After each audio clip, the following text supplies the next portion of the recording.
So we're good. We're recording, and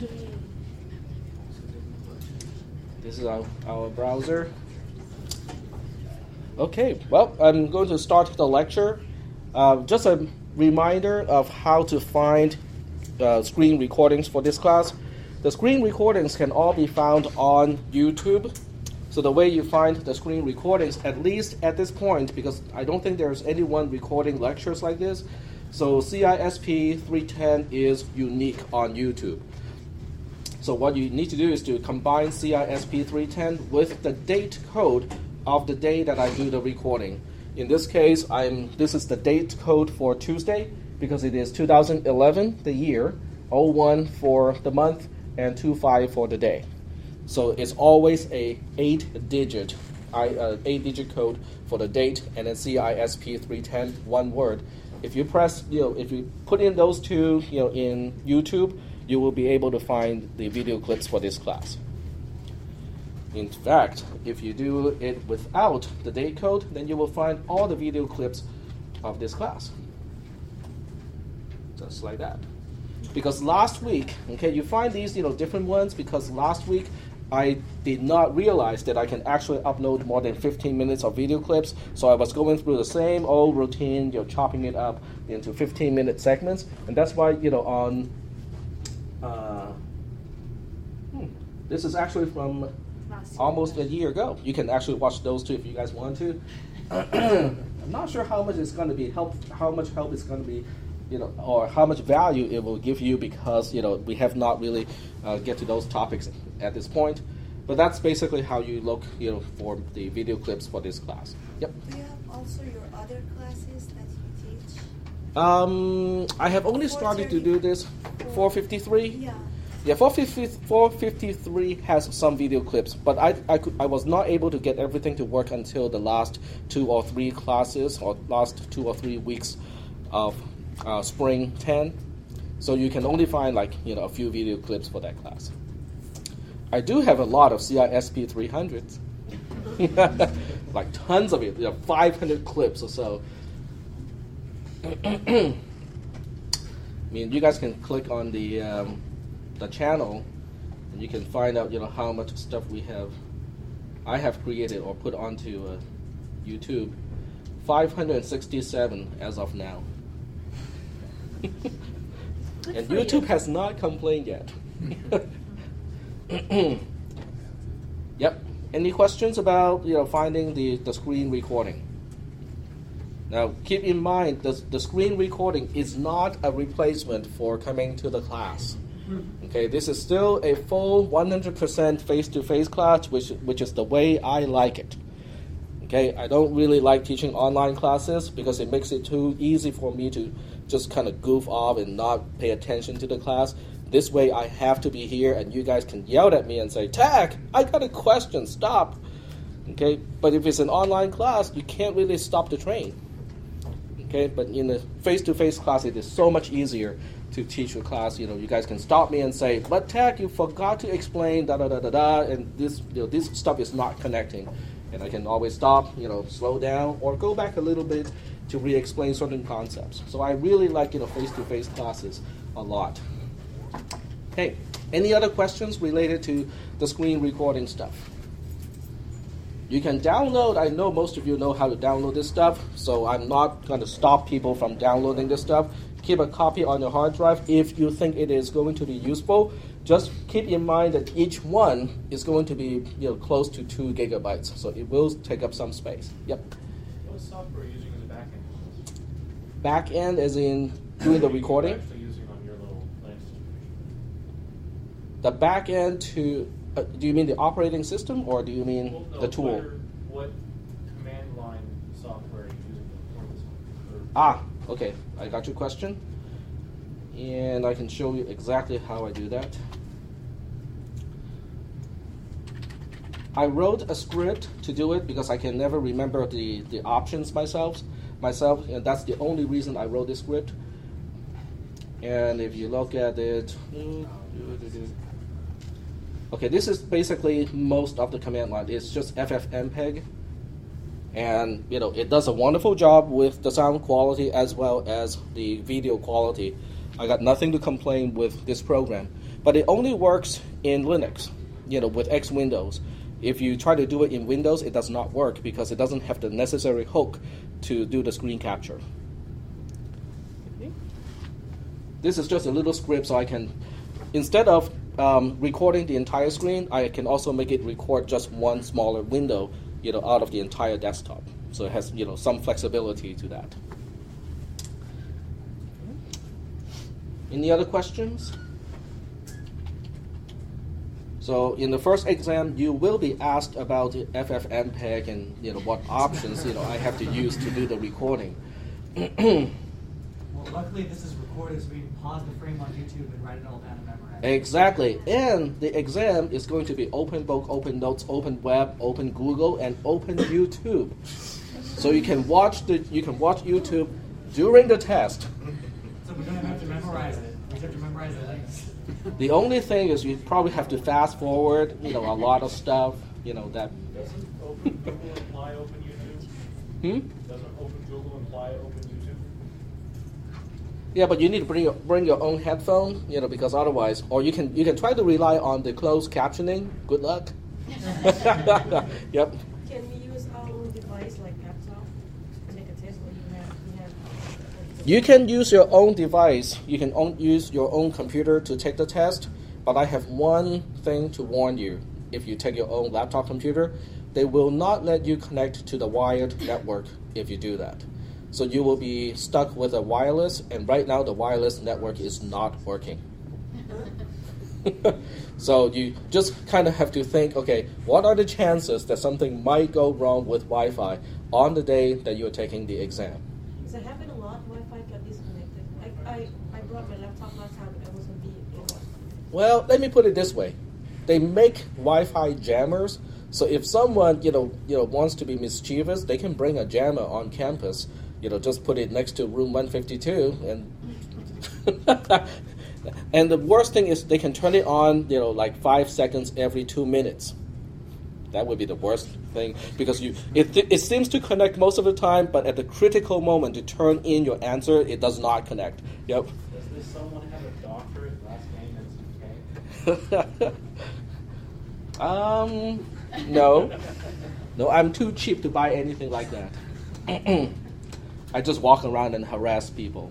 Do it the legal way. Hey, your backpack is out there. It's going to trip somebody. Take it off the floor. Oh, look, your shoelace is loose. Okay, so we'll start with your second homework assignment, because the first one is I changed the due date. It's due tonight, so that someone who could not get it done earlier can turn it in. And I found a problem. It was actually an IPv4 versus IPv6 issue. When you run WinSCP, it will by default, it automatically determines whether to use IPv4 or IPv6. It probably looks at your registry and how you set up your NICs, and then it will determine which protocol to use. And sometimes it will pick the wrong one. Okay, if it picks the wrong one, which is IPv6, then it won't be able to connect to the virtual machine, because the virtual machine is only connecting to the outside world through IPv4. So when you use WinSCP, you have to force it to use IPv4 instead of IPv6. That's the issue. When you start up WinSCP, it gives you a configuration screen, and on the configuration screen, there's a checkbox, for advanced features. You have to check that checkbox, and then it will show connection as one of the things that you can change. So click connection, and then under connection, it will display there's one option, I think close to the bottom, that gives you like 3 options. It has auto, IPv4, and IPv6. Just click IPv4 to force it to use IPv4. Okay. Is that kind of consistent with what you guys observed? I submitted the homework on the first night we had it, and I don't know if it is there or not. So how we know who submitted, who haven't submitted yet? Because this is what I see. Because when I grade it, I click the homework assignment, and I click view 50 submitted homework assignments, and every single one would have pretty much the same file name, but I know who turned in which file. And also, because you're supposed to use an account name that is based on your last name and first initial, when I decompress the file, I can immediately determine who turned it in. No, for now, is it a way to find out if I already submit or not? Already submit or not? Yeah. If you log in yourself, you can go to the exercise and it'll show when you submitted. Right, Okay. and also if you did submit, and it's before the due, well, I think it works even after the due date. It will give you a hyperlink to the file that you uploaded, so you can actually re-download the file that you uploaded to double check, it is the correct file. Yep. I got an email from another student in my P300 class. The email was, why do you use Moodle instead of D2L? I think he was probably annoyed by the fact that he has to learn a new interface, a new course management system. So I said, well, because I can change Moodle any way I want. Okay, so here's your second homework assignment. Your second homework assignment is called Workflow 2. And this one is adding just a little bit compared to the first one. So I'll just go ahead and read it to you. This is another workflow exercise, except this time it involves a few more steps, not a whole lot. First, start the virtual machine from the previous assignment. Leave the VM console alone. Do not use it for anything. Okay, does everybody understand what I mean by the console of the virtual machine? Okay, it's basically the text screen that you see all the scrolling messages, and at the very end, it will confirm that you have logged in as the user. That's the console. Okay, so don't use that screen for anything until the very end. You use that screen and you type in sudo sudo space power off to turn off the virtual machine. That's the only use of the console. Okay. So how do you write programs? How do you interact with the account? This time, use PuTTY, P-U-T-T-Y, or another SSH client if you have a host that is running Linux already, to log in interactively as the custom user account that was created in the previous assignment, the one that used your last name and your first initial. Be sure to check that it uses IPv4, basically the information that I shared with you a little bit earlier. And in this homework assignment, you have to create a new folder in your home folder, call that Workflow 2 without the quotes. Change directory to this folder. There are several steps to perform once you change directory into that folder. And this time, I intentionally did not write the commands to do the stuff that you should know already. Okay? You might have to spend some time to reread the previous homework assignment just to find out what command you have to use, but that's a part of the homework assignment, is to get familiarized with those commands. Create an assembly language source file, name it workflow.s, with the following content. So I give you the text, the entire text of that program. Okay, so this is the entire text of the program. But before you do the copy and paste, you might want to read this part too. Note that you should replace student ID with your actual 7-digit decimal student ID. In other words, this one here has to be replaced by your actual student ID. Okay, are there any questions here? This is more or less a convention. Whenever you see anything that is in italic, it usually means that it has to be replaced by something else. Next, assemble the program with debugger symbol information and link it to an executable called Workflow 2. And once again, I intentionally left out the actual command to assemble, because we talked about it last time. Do you guys still remember? We talked about it last time. And there are the options, what command to use. They're all in the previous lecture. You can also find it online. The notes actually has those commands also one by one. Yes? Where I'll find out how to assemble the program? That's the stuff that we went through last time. I'll go back. Once I'm done with the homework assignment, I'll kind of point you back to the previous module, the one that we went through last week on Tuesday, so that you know which module you have to reread in order to learn this stuff. So you have to link it to. Once you assemble, it will give you a .o or an object file. You have to link it and call the executable Workflow 2 without any extensions. And then you want to test your program. To test your program, you use GDB Workflow 2, which is the name of the executable, to start debugging in the program. Once the debugger starts, use break checkpoint 1 to put a breakpoint at the label checkpoint 1. Okay, this is checkpoint 1. It will put a breakpoint at this no op instruction. Use R to run the program. The program should stop at the checkpoint label. Now use IREAX, which is another command. I'm not going to explain what it does. It will just examine register EAX, but since we are going to talk about registers today, so don't worry about what is a register at this point. Just understand this is the command that you have to use to display the value of the EAX register. The decimal representation should match your actual ID. Now that I think about it, it may not, because if your student ID has a 0 as a leading 0, it will be interpreted as a octal number. So I have to figure out something to fix that. The decimal representation should match your actual ID. Use C to continue execution at full speed. The program should then terminate normally, and then use Q to quit the debugger. So that's the entire description of what you have to do inside GDB. If all goes well, and I think for the most part all should go well, you can now tar up the folder. Use the command like this, okay, kind of similar to the last one, except this time I only require the public key of your RSA key pair, okay, because some people feel uncomfortable sharing the private key even though it's only a virtual machine, but that's okay. I just need the public key. As with the previous assignment, use WinSCP or command line equivalents to download the archive file to the host operating system and then upload the archive through the Moodle interface, which is going to be here. That's it. Are there any questions about this homework assignment? It is basically a combination of what you learned in the previous homework assignment and also the demonstration that I went through on Tuesday to use the tools, the assembler, the linker, and the debugger. Okay, any questions?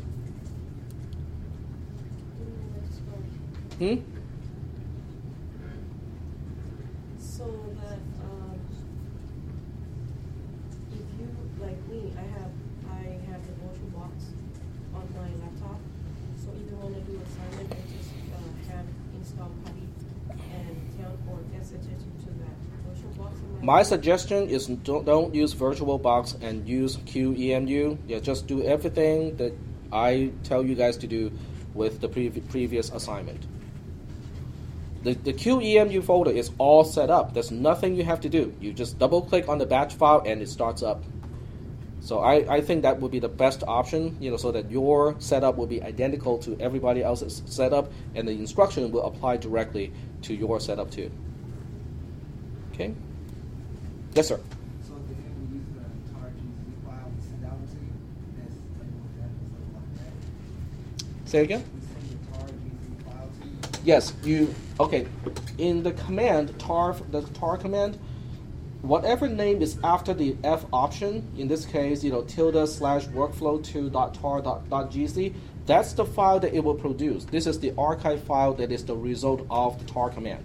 So you need to send that file, upload that file through the Moodle interface to quote unquote turn in your answer. Okay? Any other questions about this? Do you guys want me to do it once? Yes. Okay. Now, obviously, what I do here is not directly replicable to you because I'm going to use SSH as a command line client. So there are certain things that will be slightly different. Actually, I can make it a little bit closer. Just let me check.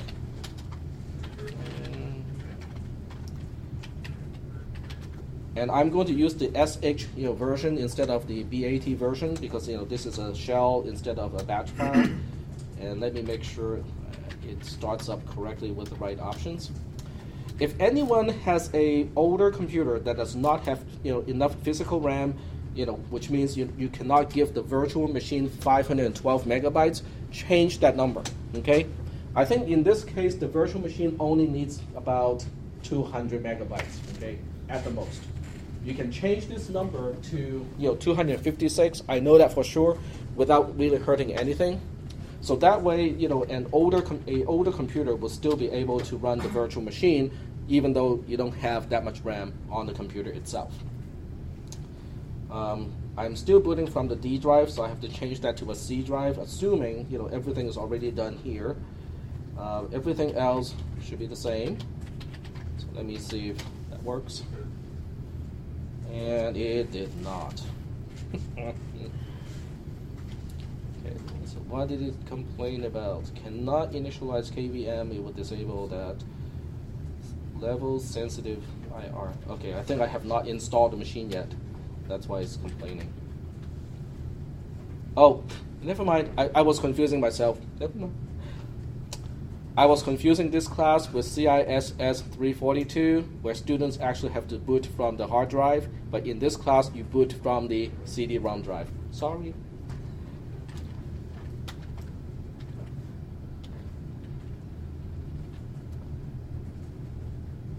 And because this is all being recorded, I can be as confusing as possible. And as long as I catch myself later on in the class and still recording that part, it's still good. It was not intentional, all right? It was not intentional. Okay, so you still have to boot your machine, pretty much the same as last time, using, -boot D, and, it will take a little bit of time to start up. And then you have to go to the account that you set up last time and use a different SSH client to log in, which is a part of the exercise. So I'll leave this one alone.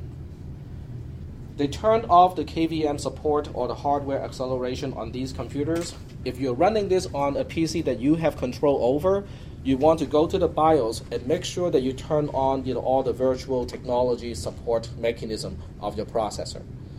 If you have a relatively new processor like a Core 2 or Core I, depending on the version that you have, you probably have VTI and VTX as the extensions of the processor. If you turn those on, QEMU or KVM in this case will execute faster. If you don't turn it on, it's okay. It will still run, just a little bit slower than usual.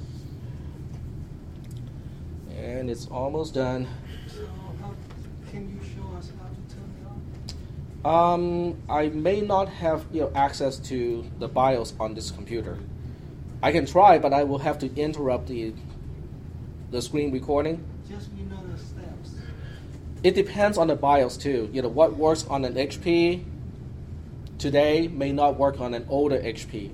So you have to look, sometimes they put it under security features. Yep. You make the font bigger, would I mess with the recording too? Sorry? You make the font bigger, would it mess with the recording? If I make the font bigger? No, the font would not change, but I cannot change the font of the console. Okay, so this is the console, and this is the one that you do not want to use until you want to power down the virtual machine. So now how do you log in and do all the other stuff that you're supposed to do? Well, you use PuTTY. And the good thing is there's also a PuTTY client for Linux. So now I can actually go through the same process and show you what you should be seeing in Windows, even though this is just Linux. And it's basically the same thing, localhost, just like before, and it is port 2200. You want to make sure your connection type is SSH because it is not, none of the other types are supported. To show you where the IPv6 is located, it is over here. Click on connection, and you can see that in here, Internet Protocol version is now set to auto. You want to change it to IPv4 to make sure that it will work. If you switch to IPv6, it's not going to work. Is that okay so far? Okay.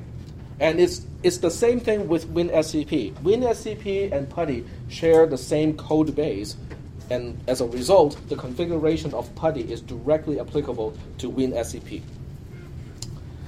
So now we can go back to session. You can do all sorts of stuff, if you want to make it fancy. Like the next time when you start PuTTY, if you don't want to have to re-enter and change all the settings again, what you can do is to make it a saved session. So I can just make it a saved session. Okay, cisp310, and then I click save. So next time when I start up PuTTY, I can just double-click cisp310.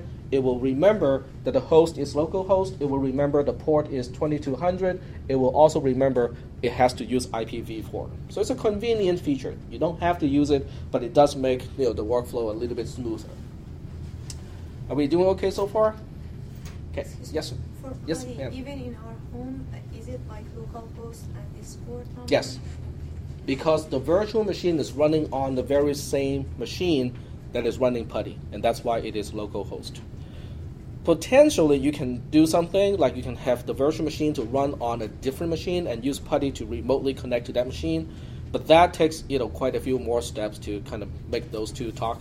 So I would just assume that people are running PuTTY and the virtual machine on the same box, in the same box. And obviously, without, I know I'm a little bit redundant, make sure you do this after you start up the virtual machine. Because if the virtual machine is not running, there's nothing at port 2200 to answer to PuTTY. So you have to make sure you start up the virtual machine first and then PuTTY. Yes? Is PuTTY already included with Linux, or do you have to download it separately? Say that? Is PuTTY, like the program is already included in Linux, or do you have to download it separately? Because I'm new to Linux, the first time I used it, I thought I had to download WinSCP, but It depends on the distribution.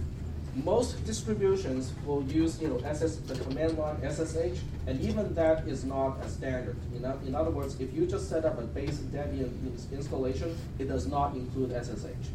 So you have to make sure that you install the SSH component in order to do this. so I'll need to install PuTTY from Moodle first and then open it, or because I know you're not supposed to type any commands inside of it. You're not using Linux as a host operating system, so it does not apply to you. So you have to download it You have to use PuTTY. Oh, And the link to PuTTY is already in the notes, in the homework assignment description. all right. Okay? All right. So now we just go in, okay, say open, and if all goes well, I should be able to make a connection just like that. And the font is too small, huh? Yeah. Yeah. Okay. We'll go ahead and make it a little bit bigger. And that's also one of the settings that you can keep if you save a session. Okay, so I can click cisp310, load those configuration, go to appearance, change the font somewhere down here, and I want to change the font to something else. So fixed, and oh, doesn't let me change that. Terminal, that's good.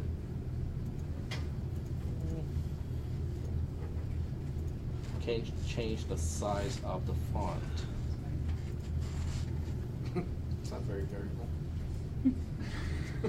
Mono, that's it. Okay, there we go. So I can actually choose a different font size, pretty easily.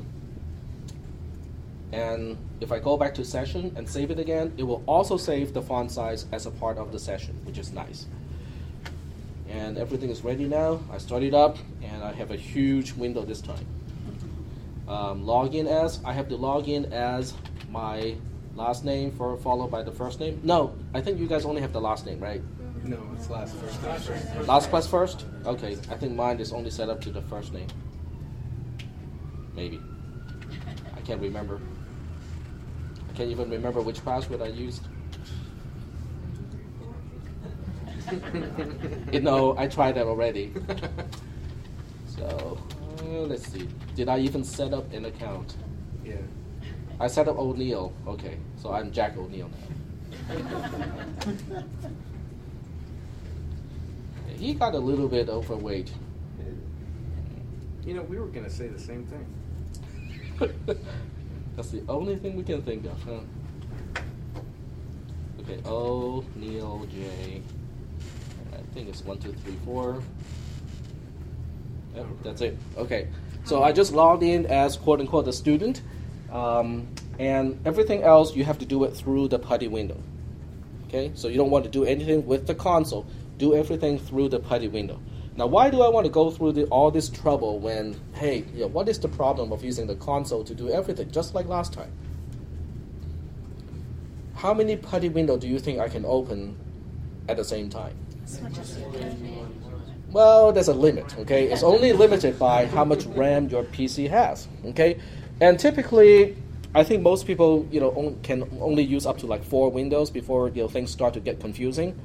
And that's nice because one, you can leave one, to edit the file. You can have another one to assemble, run all the commands to make the executable, and have a third one to run the debugger. And maybe even a fourth one to run, the man page. So you can actually read the manual on one window while you try to execute a command on another window. So this is nice because it gives you multiple interfaces to the same machine. Yep. So you can open up another PuTTY file and then do the same thing? Yes, I can open up as many PuTTY sessions as I want. So I go to here, I go here, and now I can just double click, and here's a second session. Every session has to be authenticated because there's a potential I may not want to log in as O'Neill J. I might want to log in as another user. So that's why every single time you log in, you have to say O'Neill J and give it a password. But now I have 2 sessions onto the same virtual machine. Now, how do I know these are all on the same virtual machine? Let's see.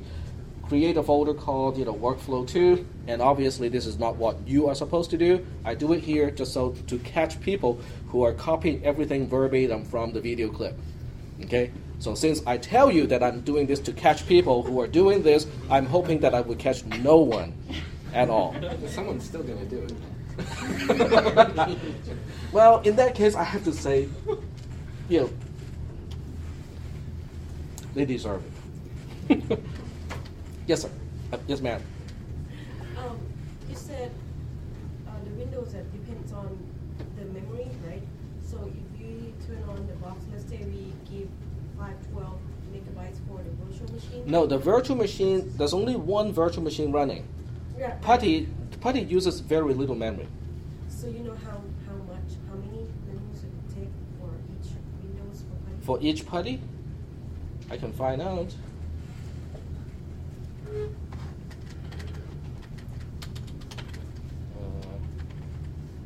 think that would do it. Yep. I need to give it more options, like long. Nope, I guess not. C, uppercase L. Nope. Once oh, okay, I see. It has to be here. Go through less. Size. Okay, it's hard to see it. It's not much, I know that. I know it's not much. There's another way to tell. I can go to system monitor and find out how much it's using right now. So this is how much RAM is being used for everything that I have at this point. So let's say that's 542, okay? At the most 543. If I close one of these windows, now there are 2 ways to close a PuTTY window because I want to show you all the different things to do. You can type exit here, it will log out, and your logout will automatically close the PuTTY window. You can type Control D, which is end of file, and that will close the window. You can also click the little X button to close the entire window, and that will also close PuTTY. Personally, I just type Control D, so that closes the window. And I have 540-ish. So I would say each instance of PuTTY takes up, 2 to 3 megabytes or so. If you start up 4, it will take up 12 megabytes. I think that's not too much. But that's under Linux. Under Windows, that may be a different story. But I'll let you guys experiment and find out. Okay, you can do exactly the same thing, but using Windows' own task manager. Start up 2 instances. Take a record how much RAM is being used. Cancel, delete one of those or exit out of one of those, and then see how much memory is freed. Yep, go ahead. Task Manager tells you exactly how much it's used. Sorry? Windows Task Manager will tell you how much the program is. Yeah, I think this one will too. If I look at processes, it will also tell me. I'm just going through the long way to do things. So it's taking up 4.6 megabytes in this case. But it may, it's 4.6 megabytes. If there's a scenic route, I'll take the scenic route. Yep. Paste for Linux is Control Shift V, right? I'm not sure if that. No. Well, let me go through that step too in Linux. Okay, so I'm here. I just want to double check, this is actually the same machine that the other PuTTY connected to. And it is because I just created workflow 2. So your homework assignment says you have to go to workflow 2. And at this point, you have several options, several ways to do it. I would do the same way as I usually do, cat redirect to, and then the file name. And I'm going to be wrong the whole way. And then to go back to the browser and go to the program I'm supposed to copy and paste.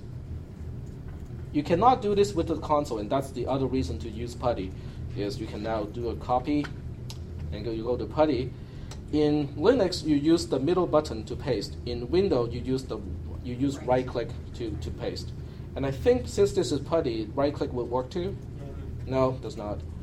So it has to be the middle button. Nope, that does not work either. I don't think you copied it. I messed up. Nope. That's the middle button. If you right click on the title bar, put down the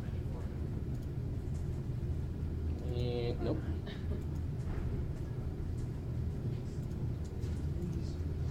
Uh-oh.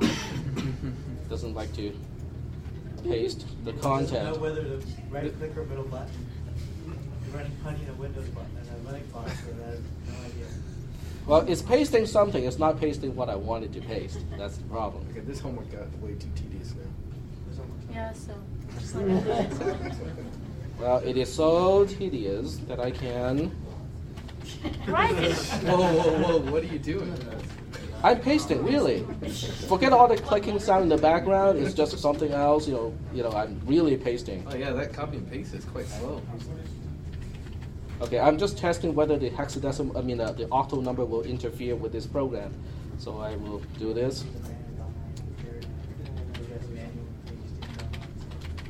It is a very quick, copy and paste with extreme precision.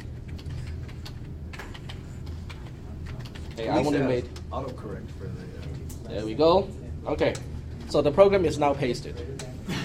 I don't want anyone to complain and say, but the program is too long, I don't want to type it, okay? You just did it in 10 seconds. Literally. And you guys can do it faster because I'm old.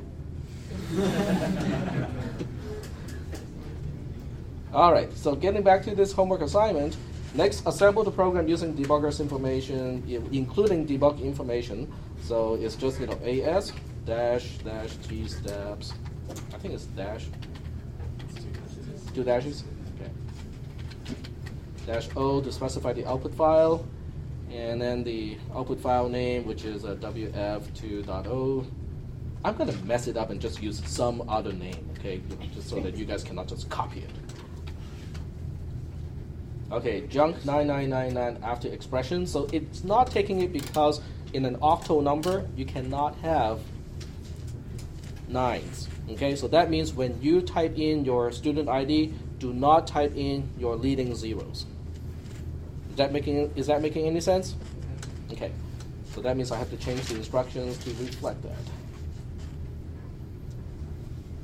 Just to make sure that people don't run into this problem, I intentionally pick one that will expose that problem. So it's right here. Do not enter leading zeros. Is it ES or S?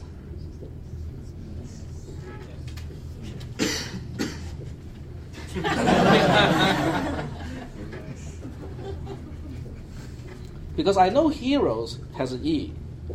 I think zeros is the same way. Is the same way? Okay. But English is not well known for its consistency. Okay, so getting back to the PuTTY screen, okay. So that means I have to go back and change the program, and I can use VI or I can use Nano. I use VI just because I use VI a lot more. It's workflow 2. The leading spaces, don't really matter. And then here I just have to delete the leading zeros. Go back to the previous step. It assembled without any problems. And then I can link it, ln-o to specify the output file name. And in this case, I'll call it DEF. And the object file is abc.o in this case because it is the output from the previous command. And, oh, it's ld, not ln. ln is another command. It's not what I wanted to use. It's ld. And now we have an ops executable. I can do an ls, and I can confirm that def is an executable because it is highlighted in green. And that means I can run the program. ./def doesn't do anything because it doesn't have any input-output capabilities. So the only way this program will do anything useful is to go through gdb. So you say gdb def. That's a lot of letters. Yes, a lot of meaningless letters. Okay, and then you put a breakpoint at the label, which is checkpoint 1. Yes, I can actually type that fast. No, you just press 10. Busted. Okay, run the program just like indicated by the instruction. Okay, and at this breakpoint, I run IR_EAX to examine register EAX, and sure enough, the decimal representation of the value is 9999. I press the C to continue execution. It will just run the program completely. Nothing exciting is happening. Q to quit, just like that, and then you run the tar command. So you say tar. CZVF / workflow2. So in this case, I'll use workflow2, intentionally as a typo. I mean, I'm pretty sure no one is going to follow all this stuff here, but I just want to make you guys think how to do it. And then we specify -C. Let me just explain this command so that you guys know what you're typing and why you have to type it this way. Okay, so first, start with tar. Tar stands for tape archive. Originally, this command was used to back up computers, tape archive. Okay, but these days, it's just like zip. It creates an archive file. You can package, folders and files into one single file, so it's easy to upload, download, and expand again. C is create. Z is GZ, compression. V is verbose, which means it will show you the files that are being the files that are being read to create the archive file. And F stands for what is the name of the archive file.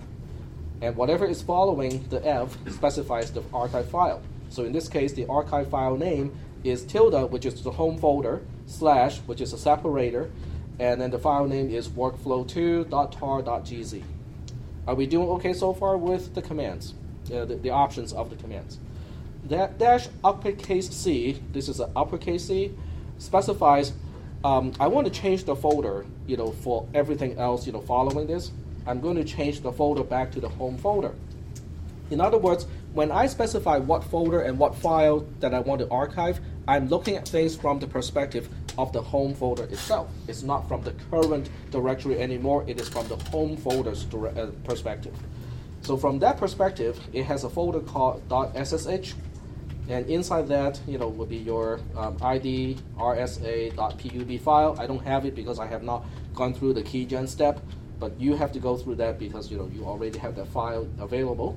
And then the folder name of this project is WF2, and that's why you have to type in the commands the way it is specified. Are there any questions about the tar command? No questions about the tar command? This will fail because I don't have the ID_RSA.pub, so I'll run it anyway. Oh, I guess I do. Yeah, okay, you did it. I did it. Okay, so now I have an archive file created. So you go through WinSCP, download the file from the virtual machine back to your host environment, and then you use your host environment to upload it through the Moodle interface and turn it in, just like with the previous assignment.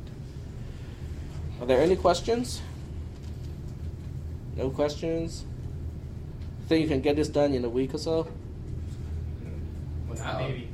That's a lot of letters to remember.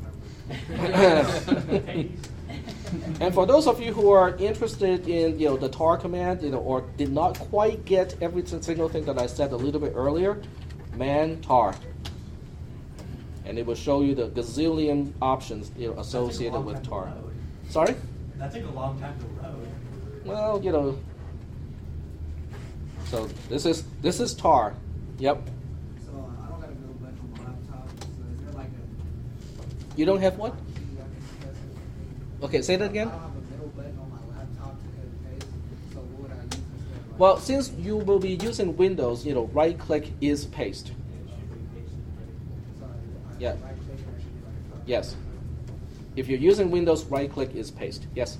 If on a snap we do for the homework assignments is successful, so it's going to be pop up like that after we run the command, right? Okay. So can you ask that question again? So on a snap, if we are like on a snap successful, so it's going to be pop up like the def and abc.o like that, right? The process, yeah. You mean all these file names? No, I mean like after we finish and run the command line above, Yes. and if the file is successful, it's going to be public like that. It will show you the file names. Hopefully, I won't see these file names. Yep. I have a question about ISA public key generating. I remember when they asked for the public key, I just hit enter, like just leave it blank. No, when it asks you for the passphrase, you press the enter key. So this file should be there already.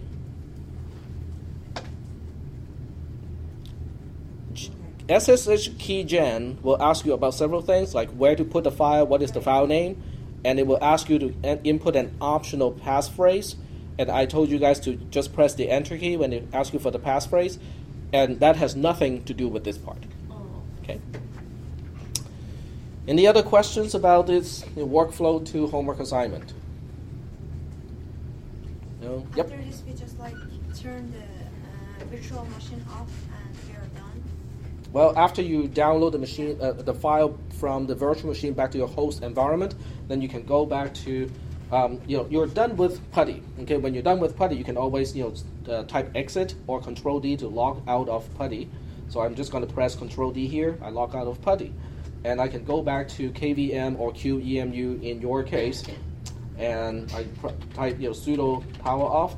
That will power down the virtual machine. Just make sure that you wait until this whole process is done before you, unplug your USB drive. And that's it. Well, it's doing the resync and all that stuff. It took about 5 seconds on my desktop computer from the time I typed, /vm310.sh to the time that the user appeared. It took literally 5 seconds. And I have a really old machine. I have a Q6600 as the processor. So I don't know why it is so slow on these machines. I think it has to do with the virtual machine technology being turned off in the BIOS. I think that has a lot of impact to the actual speed. Okay, so are we okay with this homework assignment? Now, this is something that you really need to practice instead of me giving you the whole solution, because in your first examination, guess what? You have to do all these things without any input from me in the lab. Yes, sir. How much is it off if we submit it with the wrong file? Some points, anything that the machine, that my automated script cannot grade, will get some points dinged. Why, did you use the wrong file name? No, I'm debating if I want to do it with the wrong file name, just because. Just because. Yeah, I'll end up with too many points. I need to spend some points in somewhere. Okay, so is that okay? I mean, everything is good with this? Okay. Now try not to watch the video clip, and pause and then repeat all the commands. Try to do this on your own by reading the instructions in the previous chapter and also in the previous homework assignment. Because if someone is just copying and just, okay, I'm not supposed to use this file name and replace the file name with something else, that person is not getting the necessary exercise to actually remember the commands to run. Now, in the examination, because it is open book and open notes, you can do exactly the same thing. You can even watch the video clip for today, in order to remember how to run the commands. But it will cost you time, which is not a good thing. You really want to know these commands by heart by the time we have the first exam. Okay, so that's just my advice. Okay, you know, people can do whatever they want, but if it were up to me, I would try my best to memorize all these commands and do everything without any additional help. Okay, any questions at this point? No questions? So, Yep. say I want to keep on practicing it like every night or whatever, then should I just rename the files that I create? That's an interesting question because there are several ways to do it. One way to do it is before you do your homework assignment, you can make a backup of the HDIMG file. In other words, you're making a complete backup of the virtual machine prior to the homework assignment. So this way you can restore that image file to restore the virtual machine to a previous state. Can you show how to do that? Yes. Well, only in Linux though. I can show you how to do things, but most of the time it is only in Linux because this is a Linux environment. Okay, to make a backup of the file in Linux, it is literally just cp, which is copy. And if you're in Windows, just replace cp with copy, but you have to be in the folder that has the file. And you just say hd.img to hd.img. Personally, I would give it a date code, so that way I can look at the file and know when it was created or is a backup done on which date. But that's just personal preference. Some people do not like long file names like this. And now I have a backup. So anytime I want to restore this version of the virtual machine, I would do it exactly the opposite. I can either use MV for move, or I can just copy. So I can copy the image that I captured today back to the image, the file name, and now I have restored the entire virtual machine back to that date. And you can create multiple of these backups, just in case you want to say, okay, I don't want to go all the way back to the second week. I want to go all the way back to last week. So you can actually do that as well. These files should not be very big at this point. If I look at the size of these files, they're 22 megabytes, so they're not really that big. I know 22 megabytes is not small, but at the same time, it is not that huge either. So you guys can actually afford to make multiple backups if you want to. Are there any questions about this? What I have just done here using CP, that's equivalent to actually ghosting on a physical PC. And that's easily done using a virtual machine. But don't do that when the virtual machine is running. Okay? Make sure you wait until the virtual machine has shut down before you make a copy of the hard drive image file. Are there any other questions related to the workflow with this environment? No questions? Okay. Then we can move forward and start to talk about registers.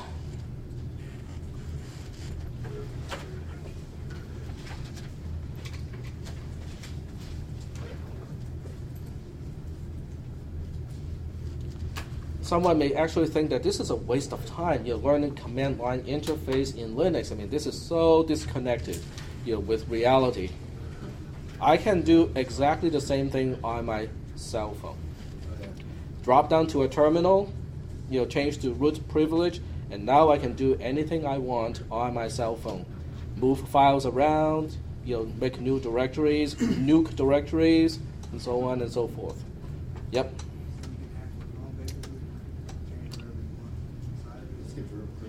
Yeah, I just have root privilege, but even without root privilege, you can still run the terminal program. You will just be restricted to what a normal user can do in that case. But you can still use, those commands to manipulate, files, change folders, rename folders, and stuff like that. Certain things, it's really hard to do using a GUI, but using the command line, it's a whole lot easier. All right. So after justifying, why Linux is good and command line interface is actually useful, we can now move on and talk about registers. See, this whole class is about things that people may think is irrelevant, useless, and otherwise. Don't you think there's a theme at this point? Okay, so let's talk about the ALU first. The arithmetic and logic unit is the core of a processor that performs the calculations. Do you still remember on Tuesday we talked about how we converted from arithmetic operations, everything is converted into gate operations using AND, OR, and NOT. Okay? The details does not matter at this point. All that we do want to know is to know that we can use gate logic to specify all these operations. The ALU, or the arithmetic and logic unit, can only do really, really simple operations like adding, subtracting, comparing, which is basically subtracting but without storing the result, and stuff like that. Most of the time, the ALU, if you look at block pictures, I'm looking for a marker, which is right here. The ALU, usually has a symbol that looks like a Y. Okay, this is how we usually draw an ALU, which basically means that most of the time, the operations will involve two operands, two inputs. Okay, so here's an input, and it will give you one output, right here. So now the question is, what is it going to process? Now I know this, shape, this Y shape here, can only do really simple operations. It can perform addition, it can perform subtraction. If you have a FPU, or floating point processing unit, it can also do sine, cosine, and whatnot. But nonetheless, it is just numbers coming in, numbers coming out. Okay. So the question is, where am I going to get the input? What numbers am I adding? And what do I do with the sum after it adds those two numbers? That's the question. Because when you write programs, okay, just think about a program in C, in a high-level programming language. You have variables. Okay, you have variables to store the numbers. And then you have assignment statements, you have the plus operator, the minus operator, and whatnot to do the calculations. And then you have the assignment statement to store the result. Right? So let me ask you, where are the variables? They're all in memory. Okay? They're all in memory. Most of the variables should be on the stack, because you should not use global variables or statically allocated variables whenever you can avoid that. But nonetheless, it is still a part of the memory of a computer. Okay, so we have the ALU here, okay, and somewhere else we have memory. It seems to make sense that we want to do something like this. Now, don't draw this because this is not what is actually happening. Because we want to feed our variables into the ALU, perform the calculation, and then store the result back into memory somewhere. Is that making any sense? That this is ultimately what we want to do. But we cannot do it this way. Okay? It would be nice if we can do it this way, but we cannot. There's a problem with this approach. Now, first of all, the ALU itself does not have any storage capability. So this little Y shape here can only do calculations, but it cannot store anything. Whatever the output is, you have to utilize it right away, because the next instruction will come along and this will be overwritten. So you have to store the result right away to something.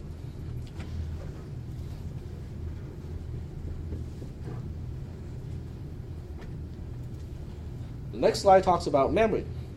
The memory of modern computers have vast capacity. In other words, these days we are talking about 4, 8, even 16 gigabytes, even for desktop computers. We're not talking about servers.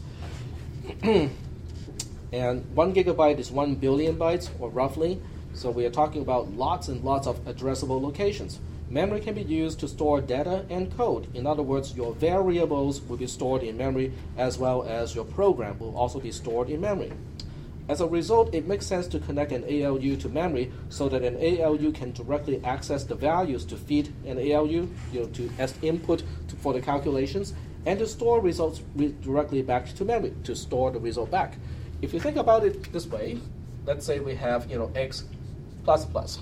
Okay, well, x plus plus means that we have to retrieve the value of x from memory, put it into one input here, put 1 over here, because it is just adding 1. Well, assuming x is an integer type and not a pointer type.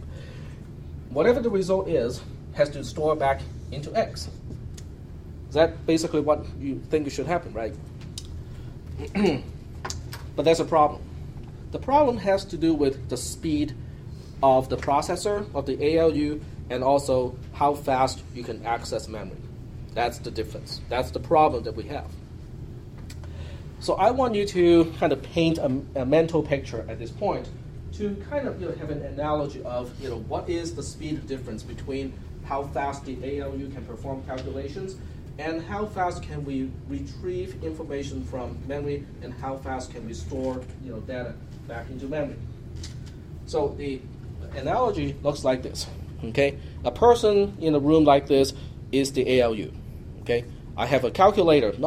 Remember, this is just an emulation, so this is a dumb calculator, one of those $2 or $1 calculator, or even freebies that you can get from Walmart. Okay, in other words, there's no storage capability. Okay, you can punch in a number, you can say blah blah blah, add blah blah blah is the result, but when you try to perform the next calculation, it will overwrite the calculation from the previous step. Okay. So I'm standing in this room, I'm the processor. I can punch in numbers and perform a calculation, let's say, every 5 seconds or so. Okay, every 5 seconds, I can carry out one calculation. Addition, subtraction, division, multiplication, all the simple math that I can do. But since I have no way to store information, that means in order for me to do the calculation, with only memory, I have everything I have to retrieve from memory, everything I have to store in memory. Now, to make this very exaggerated, this is equivalent of storing the actual numbers somewhere in the library. Okay? Every time I need to perform a calculation, someone has to run all the way to the library, go through the books, find the numbers that I'm supposed to add, run all the way back here, no cell phone. Okay, run all the way back to this room, give me the two numbers. Okay, tag, you're supposed to add these two numbers. 5 seconds. Okay, I got the result. Now you need to store the result. Where do you store the result? Somewhere in the library. Okay? So someone has to run all the way out to the library, store the data, comes back with the next two numbers I'm supposed to add. 5 seconds. Okay, here's the result, go back to the library. That is how slow memory is. Not quite that, in that order of magnitude, but if you want to have an exaggerated example, that's how bad it is. Okay? So what do we do? I mean, the processor can perform calculations very, very quickly. But in order to get the numbers to add, in order to store the sum, the quotient and whatnot, it takes a long time. Using the cache memory? Cache memory is one, but registers are even faster. Okay, registers are basically temporary storage that I have access to that can 100% keep up with my calculations. In other words, I have the whiteboard. Okay, my whiteboard is kind of like my registers. Now I cannot really have a super huge whiteboard that has the same capacity as the library. Okay, the whiteboard is limited in terms of size. So every time I can only have up to 8 numbers that I can store on the whiteboard. So now it is up to the software to try to reuse the numbers on the whiteboard as much as possible. Is that making any sense? Okay, because if I can reuse a number that I have already written on the whiteboard, then no one has to run out of this room and go all the way to the library and get me another number to process. Guess what this whiteboard is called? The registers. Do they just store a bunch of ones and twos? Yeah. Zeros and ones, yes. Okay. So that means the registers are right next to the ALU. Okay, so the picture is now a little bit more complicated because we have registers on the same chip. Physically, they are on the same chip and usually very, very close to the ALU, like right next to the ALU. And through a MUX, MUX, MUX, the MUX, one MUX will select what goes into this end of the ALU. Another MUX will specify what goes into the other end of the processor. And then you can also have another MUX to control how to store the result. Okay, so these muxes, the ALU and the registers are very close in terms of location on the processor die itself. Not only does it not get off the chip, physically they are very, very close to each other. If you only have to perform calculations using registers, these registers can keep up with the ALU at full speed. What is the full speed of a processor these days? Now, first of all, what is the clock speed of a processor? The clock speed of a processor these days will be, close to 3 gigahertz. Some can exceed, 3 gigahertz if you overclock. So that means, every nanosecond, it's one clock. Okay, every nanosecond is one clock. Every nanosecond is one clock, and some instructions like add, subtraction, and stuff like that, it can perform in one single clock. So that means I can perform 3 billion additions with one single ALU per second. And guess what? How many cores do you have? You have 2 cores, you might have 4 cores, you might have 6 cores. Okay? So every nanosecond, every core can perform one addition, subtraction, and some of the other simple operations. That's how fast your processor can process information. Is that making any sense so far? How fast can you feed the processor?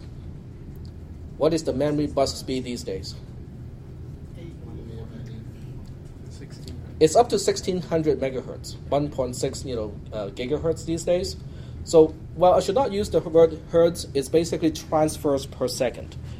Okay, 1.6 giga transfer per second. One transfer will transfer how many bytes?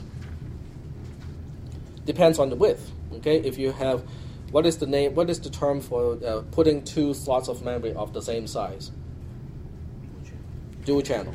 Okay, if you have dual channel, it can actually double up the amount of content that can transfer. If I remember correctly, correct me if I'm wrong. Every transfer is 64 bytes. Does that seem about right? I think that's excessive. I think that's a little excessive. I think maybe 8 bytes or so. Okay, let's just assume it's 8 bytes. Every transfer will transfer 8 bytes. Is that fast enough to feed all 4 cores? All doing calculations all at the same time? Not quite. And guess what? It gets worse from here. How many ALUs do you have per core? More than 1. And on top of that, you also have FPUs, the floating point processing units. And they are all parallel. They can all do computations all at once. Okay? So your memory bus is really, really thin as a pipe to feed a processing engine that is much more capable than the memory bus can feed it. And that's why the registers come in so handy, because every core has its own set of registers. And if you schedule your instructions so that you do not need to use the same registers, your processor can actually do on-the-fly hardware scheduling so that one ALU can work on 2 registers, another ALU can use another 2 registers, and so on and so forth. So you can actually potentially have a lot of calculations all going on at exactly the same time. But then it depends on the compiler, because the compiler now has to select the registers correctly so that the operations do not depend on each other. Okay, but the whole point is, are you convinced that your processor can process a whole lot more information, or I should say, it can process a whole lot faster than your memory can feed it? The cache comes in handy, but the registers come first. Because even cache, if you're talking about level 3 cache, those are slower compared to registers, quite a bit slower already. Well, then I want to have 4 gigabytes of registers. What is the problem of that dream? There's not enough silicon. Okay, because all registers has to fit on the die. Okay, the die is basically physically your processor, the silicon, and it won't fit. There's no way we can fit, 8 gigabytes or 4 gigabytes of registers on the same die. There's one more problem too, because Produce a lot of heat. produce a lot of heat. That too, but even more than that, there's another problem. Okay, because someone can argue and say, well, the 386 was a product of which era, which decade produced the Intel 386 processor? The 90s, late 80s and early 90s. Okay, and transistors back in those days are fairly big. Okay, they thought that they could not make any transistors smaller than 1 micron, and now we are much smaller than 1 micron. Okay, so you would think that even though they were only able to fit 8 registers back then, we should be able to fit a lot more than 8 registers these days, because the transistors are now much smaller, right? Do you guys still remember what is machine code? The zeros and ones to specify the instructions. You still remember that? Let me just give you an example of a machine code here. The machine code typically has some zeros and ones that have to occur at fixed places. But there are also places where it is variable. These 3 bits here may be used to specify the source register. Okay, which register gives me the information to process? Maybe these 3 bits will specify the destination. Where do I store the result? So in this case, this particular opcode, the way it is designed, can only handle how many registers? It has 3 bits for the source and 3 bits for the destination. So just for the source, how many choices have I got? 8, right? 2 to the power of 3 is 8. And the same applies to the destination. Now let's just say that the die can now fit a whole lot more transistors, and now I can have 32 registers to play with. How many bits do I need to specify one of 32 bits? 32 registers. 8 bits for each one. 5, right? 2 to the power of 5 is 32. 32. But wait, I only have 3 bits to specify which register is the source and 3 to specify who is the destination. In other words, even if I can have 32 registers, I can only access 8 at a time. But tech, that's easy. I can solve this problem. Let's just make the instruction a little bit longer to have 2 extra bits for source and 2 extra bits for destination. That will solve the problem. Well, it will solve the problem, but it does make another new problem for me. What is the new problem? Do you think I can run all the same programs from before on that new architecture? It is no longer opcode compatible with old software. Are you guys seeing the picture? All the restrictions why we cannot bump up the number of registers just freely and say, oh, we can fit more, let's have more. We cannot, because we also need backward compatibility as far as instructions are concerned. Yep. Could you repeat, how did you find the 8? Because there are 3 bits to specify the source. Okay. This is 1 bit location, this is 1 bit location, this is 1 bit location. 3 bits will give me 8 possible choices. From 0, 0, 0 all the way up to 1, 1, 1, there are 8 possible choices. So that means this instruction can only select one of 8 registers as its input. It can only select one of 8 as its destination. So even if I have more registers around, they cannot be accessed by these instructions anymore. Yep. Yeah, but isn't that what they did when they went from 32 to 64-bit architecture? They extended the width of the registers, and they also make additional registers. So technically, that might make it bigger. Because every time you do that, you have to recompile everything. Or you can put it in. It took Intel a long time to settle down on the extension, the instruction extension, from 32-bit to 64-bit. They went through a whole big adventure, in the process. And so, in terms of software, this is a very expensive investment. Microsoft, is not open source. Now, open source stuff does not suffer as much because, if you have a new compiler, new architecture, you have a new compiler, and for the most part, Linux is mostly written in C and C, mostly written in C. The assembly portion is relatively small, so you can actually have a new operating system for a new architecture in a relatively short amount of time. But Microsoft does not work the same way. Okay, they are very slow to adapt to new architectures. So every time you change this, they cannot handle the change. Not very well.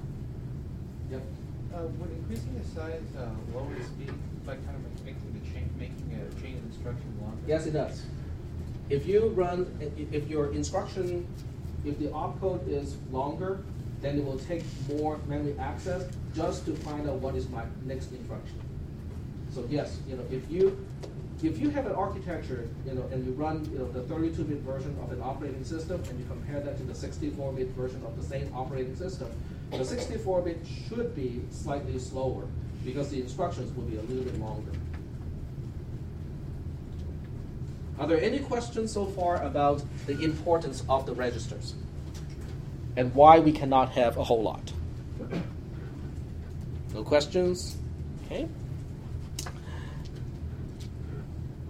So this is basically the same thing, going through the calculations, and this is written some time ago. People were still using DDR2. Now we have DDR3. It does not really change the equation. Okay, this is absolute. 1.6 giga transfer per second. That's absolute. It doesn't matter whether you're using DDR2 or DDR3. This is already measuring number of transfers per second. Okay. And obviously, these calculations are a little bit off because I'm using older technology. And then we talk about the opcode size, which is just something that you mentioned. So all of this stuff is now covered.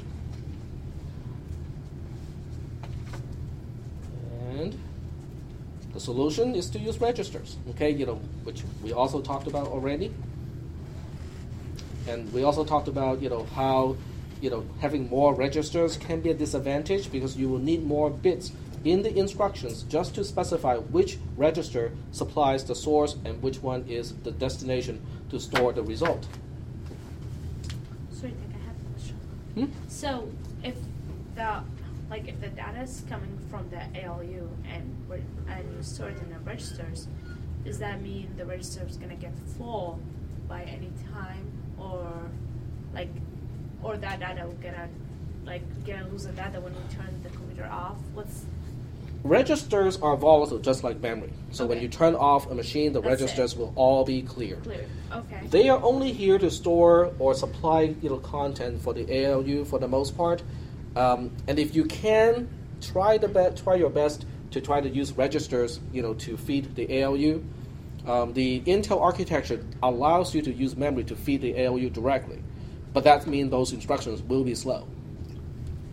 Okay, so you can do it, but it will be slow if you do that. Now, having said that, it is also important to know that in this class, the efficiency of your program is not of much concern.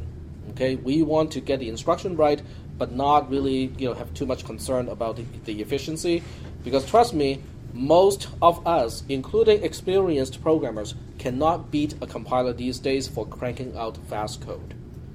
Okay, a lot of times the compiler, using a high level for optimization, can crank out code that an experienced programmer will look at and go like, "Whoa, never thought of doing it that way," because the compiler can go through different combinations of sequences of instructions to accomplish the same thing much faster than the programmer can. Doesn't someone have to program that compiler? Yes. Well, that's why we have AI, because the AI can now go explore different possibilities, and they just have to verify the result will end up to be the same, and that's good. There's a whole big area in compiler optimization. People thought it was a dead field already.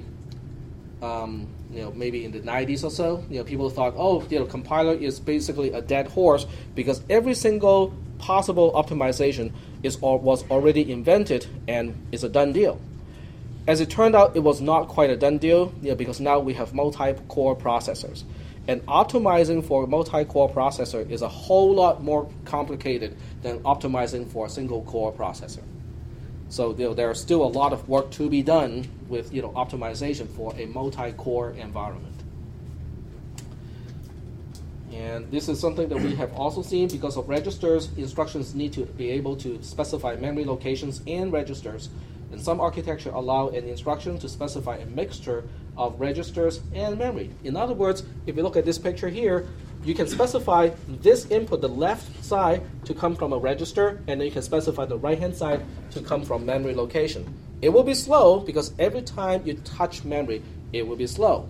But nonetheless, sometimes if that's what you need to do, it is supported.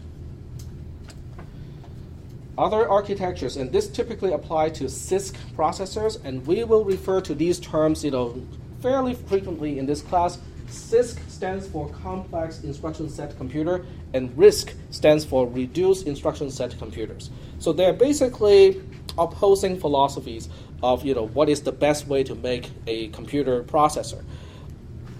In terms of Sisk, they give you the instruction set and the way you can combine registers and memory gives you a lot of combinations, possible combinations. In terms of RISC, they only give you a very small number of instructions, and with the instructions, they don't give you a lot of combinations of how you can use registers and memory at the same time. And we will talk about this again. We'll compare Sisk to RISC throughout this semester.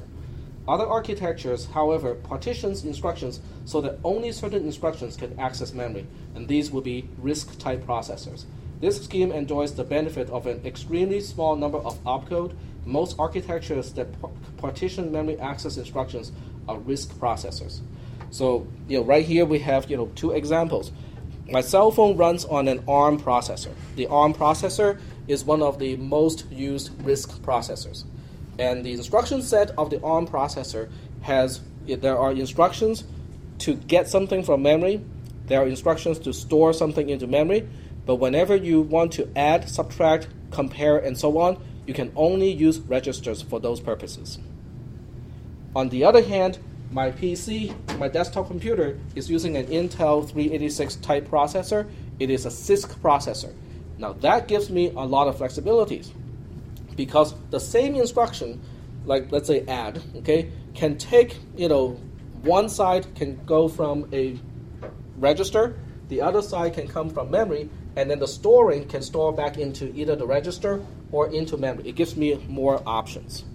But in order to support all these options, the opcodes will be bigger, will be longer, and the processor die will also be more complex, because the processor die is responsible to decode the instruction, the machine code, in order to figure out what needs to be done. And that's why when you compare an ARM processor to an Intel processor, the 386 type processor, which one has a smaller die? Okay, the RISC processor has a smaller die. And as a smaller die, what do you think will impact, in terms of manufacturing cost? This will be less expensive. This will be less expensive because out of the same wafer, basically the silicon wafer for making processors, out of the same wafer, I can get a lot more processors per wafer for my ARM processor than I can with my Intel processor. In terms of power consumption, which one is going to be less? Which one is going to consume less power? The RISC processor. In fact, now, I know it's almost time to end. It is already time to end the class. But I would just want to leave this to you to think about. You guys know about those super processing, super computer centers. They do all kinds of stuff. Everything from particle simulation to all kinds of heavy duty calculations, like making movies. All the CGI calculations and whatnot. What do you think is the limitation these days of how much processing power we can pack into one of those facilities? The temperature, getting rid of the heat. That's the limiting factor. Can you cool this many processors? That's the question. And after a lot of calculations, people now know that it is better to use a lot of these tiny little processors, each one is not quite as powerful as an Intel processor, than to use a smaller number of those Intel processors. In terms of processing density, in terms of number of rate of calculation per watt, this is a better deal. Do you guys understand what I'm saying? In terms of MIPS per watt, the ARM architecture wins. And because the data processing centers are now limited by how much heat they can extract out of the facility, there are movements now to move from high-end processors, each one can do a lot of calculations, to smaller processors where you have a lot more of these processors, each one cannot do as much work, but the density in terms of MIPS per watt is actually better. Okay, so that's the current trend. So next time you look at your ARM processor, your cell phone, don't look down on your cell phone because it is giving you the most processing capabilities for whatever battery you can put into the cell phone to support the calculations. Okay, so go ahead and read ahead of me. Next time we'll talk about memory access. So read the memory access cycles and do the homework. Are you going to be on the lab? I am going to the lab, so you guys can come with me.